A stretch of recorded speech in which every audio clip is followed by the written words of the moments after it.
of Noah's descendants was called Abram, and he was married to a woman called Sarai. God went to Abram when he was 75 and said, "Go out from your father's land to the land I will show you. I will make you into a great nation. I will bless you, make your name great, and bless all the people on earth through you." And so Abraham set out, trusting God even though he didn't know where he was going. He journeyed for many years, staying in different places and even fighting in a battle. After this, God said to Abraham, "Do not be afraid. I am your shield and your very great reward." Abraham said, "What can you give me anyway, as I have no children, and anything that I have will go to a servant when I die?" God said, "That won't happen." God took Abraham outside and told him to look up at the night sky. "Look at the stars and count them if you can. Your children and descendants will be as many as the stars."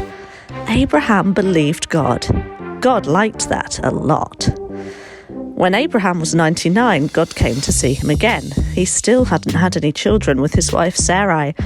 Abraham fell down to worship God, and God said, "You will not be called Abram anymore, but you will be called Abraham, which means father of many nations, because that is what you're going to be.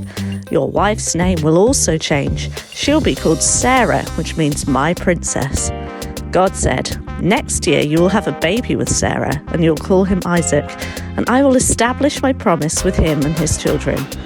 When God told Sarah the same thing, she laughed. But God said, "Is anything too hard for the Lord?" Sure enough, the next year Sarah became pregnant and bore a son to Abraham in his old age. Abraham named the boy Isaac, and his parents were very happy. One day when Isaac was older, God said to Abraham, "Take your son, your only son, the one that you love, and go to Mount Moriah. Sacrifice him there as a burnt offering." Abraham did what God said. He loaded up the donkey and took Isaac and the wood and set off. As they went together, Isaac said, "Father?" "Yes, my son," Abraham replied.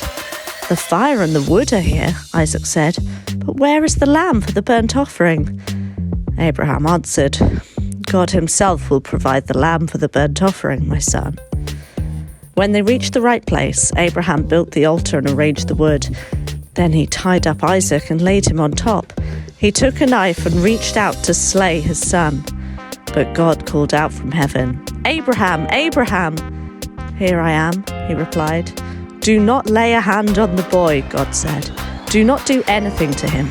Now I know you fear God, because you have not even withheld from me your only son." Abraham looked, and in a thicket he saw a sheep stuck by its horns in a bush.